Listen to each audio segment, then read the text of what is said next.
There was a moment of silence, the kind that felt like an inhale that could go either way. Then, surprisingly, it started. One of the college guys stepped forward. "Can I scan his code?" he asked. "I don't carry cash, but I can do something." A woman in the red coat pulled out a small wallet. "I don't do apps," she said dryly, "but I still believe in cash." She handed Daniel a folded 20. A delivery driver in a reflective jacket paused his bike, rested one foot on the curb, and said, "I got like $3 on me, man. It's not much, but—" Another person chimed in, "What's his Cash App?" "I'll send something when I get to the office." It wasn't a flood, but it was a steady trickle. $5 here, 10 there.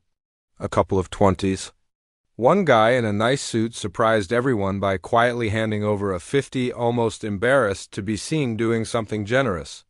Emma stood back and watched, heart pounding, as what had been one person's private struggle slowly became a shared responsibility, if only for a moment. It wasn't a charity campaign. There were no cameras, no viral hope, no dramatic music, just ordinary people deciding, for once, that they were not too busy to care. After a few minutes, when the stream of helpers slowed and people drifted back into their days, Emma and Daniel stepped to the side. His hands shook as he counted the crumpled bills, the digital notifications pinging on his old phone.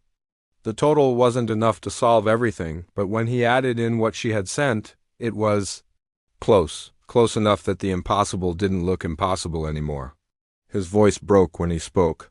I don't even know how to thank you," he said, looking up at Emma with red-rimmed eyes. "You don't have to," she replied, feeling that strange mix of humility and awkwardness when someone looks at you like you more than you are. "Just go take care of your kid. And, if you can, maybe text me an update?" She wrote her number on the corner of the hospital paper with the edge of a dull pen from her bag. He took it like it was made of glass. "I will," he said. "I promise." By the time Emma reached the office, she was undeniably late. Her hair was a little messier from the wind, and her coffee was cold. Her stomach churned as she swiped her keycard and saw the time on the lobby clock. Here it comes, she thought. Another lecture, maybe worse, but strangely, she didn't regret it. For the first time in a long time, she walked into that sterile corporate hallway feeling. Not small, not insignificant. Just right. Mr. Randall was waiting near her desk, arms folded, jaw tight. "Miss Hayes," he said sharply, "do you know what time it is?" Normally, she would have mumbled an apology about train delays or bad weather or anything to avoid conflict, but today she didn't feel like hiding behind excuses. "Yes, I do," she said, meeting his eyes. "And I'm sorry I'm late. I know it matters. But there was a man on the corner whose 6-year-old daughter is in the hospital. He was trying to raise money for her medication. I stopped. I helped. And I asked other people to help too. That's why I'm late." The room seemed to hold its breath. A couple of coworkers, pretending not to listen but very much listening, froze mid-typing. Randall blinked, caught off guard by her directness. He opened his mouth, closed it, and for once looked like he didn't have a rehearsed response ready. "You stopped," he said slowly, as if the very concept was foreign in a world of deadlines and metrics. "To help a stranger?" "Yes," Emma said simply.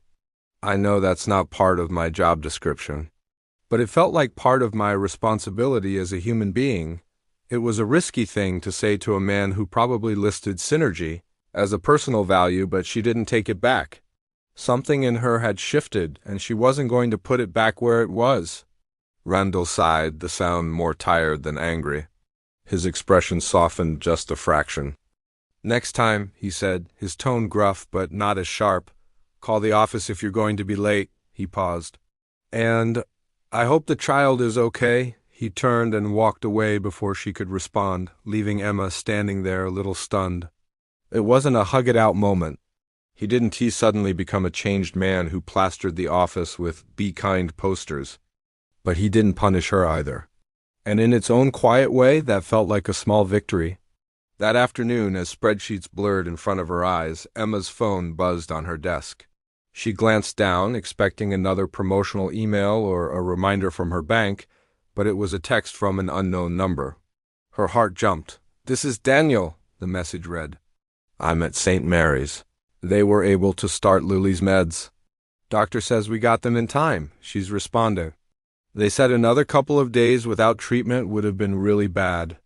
I just wanted you to know, thank you. For seeing us, Emma stared at the words, blinking hard. She pictured a little girl in a hospital bed surrounded by machines and white sheets and those thin blankets that never feel warm enough, slowly, stubbornly getting better because a handful of strangers on a cold Thursday morning decided not to look away. She wondered how many times, in how many cities, people had walked past someone like Daniel without stopping. She wondered how many times she had. And then another thought came, calm and clear. You can go back and fix all the times you didn't stop. But you can decide what kind of person you'll be the next time? Weeks later, on another rushed morning, Emma passed that same corner again. The crate was gone. The corner was empty, just a normal piece of sidewalk now, with coffee cups and old flyers and nothing remarkable about it at all. People walked past, never knowing that this exact patch of cement had once been the place where a father's fear, a stranger's hesitation, and a crowd's forgotten compassion had collided to create something rare, a moment of quiet, ordinary kindness that actually mattered. That's the thing about these moments, they don't make headlines. They don't trend, and most of the time, even the people involved move on and forget the exact details. But somewhere, in a hospital bed, a little girl named Lily got to wake up another day, because one woman on her way to the office chose to listen to the softer voice inside her that said, "Stop, see him, help." And maybe that's what being human is supposed to be. Not perfection, not saving the world. Just choosing, on a cold Thursday morning when it would be easier not to care, to look at someone who's invisible to everyone else, and decide they matter anyway.